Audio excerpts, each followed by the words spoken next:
تو ہیلو دوستو، آج ہم پڑھنے والے ہیں کلاس 7 کی سائنس کی پہلی چیپٹر جس کا نام ہے نیوٹریشن ان پلانٹس۔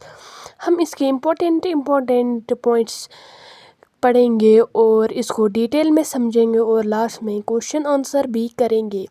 تو چلیے شروع کرتے ہیں۔ اس چیپٹر کا نام ہے نیوٹریشن ان پلانٹس۔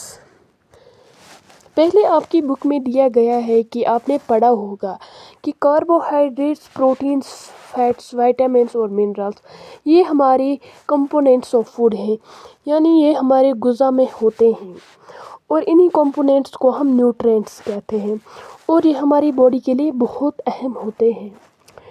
جو سب لیونگ آرگینزمز ہوتے ہیں ان سب کو فوڈ کی ریکوائرمنٹ ہوتی ہے۔ پلانٹس اپنے لیے خود فوڈ بناتے ہیں لیکن اینیملز اور ہیومنس ایسا نہیں کر سکتے ہیں، وہ فوڈ پلانٹس سے لیتے ہیں۔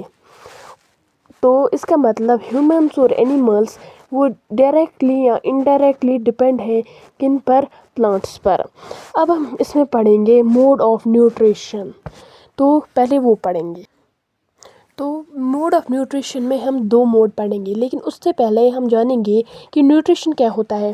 تو نیوٹریشن ایک موڈ ہوتا ہے ٹیکنگ فوڈ کا جو آرگینزمز لیتے ہیں، یعنی آرگینزمز فوڈ کھاتے ہیں، پھر اس فوڈ کی یوٹیلائزیشن ہوتی ہے ہماری باڈی سے، یعنی پھر ہماری باڈی اس کو یوز کرتی ہے اپنے استعمال کے لیے، وہ اس سے اپنی انرجی لیتی ہے اس فوڈ سے، اسی کو ہم نیوٹریشن کہتے ہیں۔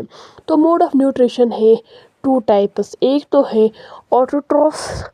آٹوٹروفک نیوٹریشن اور دوسرے ہے ہیٹیروٹروفک نیوٹریشن۔ تو آٹوٹروفس کا مطلب کیا ہوتا ہے؟ آٹو مطلب ہوتا ہے سیلف، ٹروفک مطلب ہوتا ہے نرشمنٹ، اور ہیٹیروٹروفک مطلب ہوتا ہے ادر، یعنی اس کا مطلب ہے کہ جو خود سے کھانا بناتے ہیں، اور اس کا مطلب ہے جو خود سے کھانا نہیں بناتے ہیں۔ تو اس کی ڈیفینیشن ہے، آٹوٹروفس کی ڈیفینیشن ہے the mode of nutrition in which organisms make food themselves from simpler substance called autotrophic۔ تو اس کا مطلب ہے ایک ایسا موڈ آف نیوٹریشن ہوتا ہے جس میں آرگینزمس جو ہوتے ہیں، جو جیو جنتو ہوتے ہیں، یہ اپنا غذا جو ہے خود سے بناتے ہیں، تو اسی کو ہم کہتے ہیں آٹوٹروفک۔ اس کا ایک ایگزامپل ہم لیتے ہیں ٹریز کا۔ ٹریز جو ہیں، پلانٹس جو ہیں، یہ خود سے اپنا کھانا بناتے ہیں فوٹو سینتھسس کے ذریعے۔ تو دوسرا ہے ہیٹیروٹروفس، یہ ایسے آرگینزمس ہوتے ہیں جو پلانٹ کے بنائے ہوئے فوڈ پر ڈیپینڈ ہوتے ہیں۔ ایک ایسا آرگینزم جو پلانٹ کے بنائے ہوئے فوڈ پر ڈیپینڈ ہوتا ہے، اس میں سے آتے ہیں ہیومنس، اینیملز، یہ سب اسی کی ایگزامپل ہیں۔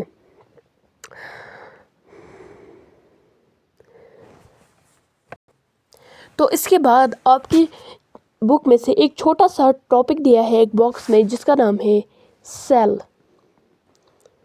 یہ ایکسٹرا دیا ہوا ہے، پھر بھی میں آپ کو بتا دیتا ہوں۔ تو سیل کیا ہوتی ہے کہ آپ نے دیکھا ہوگا کہ ایک بلڈنگ جو ہے یہ برکس سے بنی ہوتی ہے، اسی طرح جو ہماری لیونگ آرگینزمس کی باڈی ہے یہ چھوٹے چھوٹے یونٹس سے بنی ہوتی ہے جس کو ہم سیل کہتے ہیں۔ سیلز ہم صرف مائکروسکوپ کے اندر دیکھ سکتے ہیں، ہم ان کو اپنی نیکڈ آئی سے نہیں دیکھ سکتے۔ کچھ اینیملز بنے ہوتے ہیں صرف ایک سیل سے، کچھ اینیملز یا ہم کہہ سکتے ہیں آرگینزمز صرف ایک سیل سے بنے ہوتے ہیں۔ جو ایک سیل سے بنے ہوتے ہیں ان کو ہم کہتے ہیں یونی سیلولر، اور جو ایک سے زیادہ سیل سے بنے ہوتے ہیں ان کو ہم کہتے ہیں ملٹی سیلولر۔ اب یہ مت سوچنا کہ یہ ایک سیل سے بنے ہوتے ہیں تو یہ کیسے کر لیتے ہوں گے مینیج، ان کے اندر ایسی پروجیکشنز ہوتی ہے، جو ان کی ایک سیل ہے وہی پورا کام کرتی ہے، سب کچھ ڈائجیشن، ایکسکریشن سب ایک سیل ہی ان کے اندر کام کرتی ہے۔ اس کی ایک ایگزامپل ہے امیبا۔ امیبا ایک ایسا آرگینزم ہے جو ایک سیل سے بنا ہوتا ہے۔ تو اس کے بعد یہ کیا کہتا ہے، آپ مان لیجیے ایک سیل ہے، اس کے اندر نیوکلیس بھی ہوتا ہے۔ تو یہ کہتا ہے جو سیل ہے اس کی آؤٹر باؤنڈری ہوتی ہے جو ایک تھن ہوتی ہے، جو پتلی ہوتی ہے، اس کو ہم کہتے ہیں سیل میمبرین۔ سیل میمبرین کہتے ہیں اس کو۔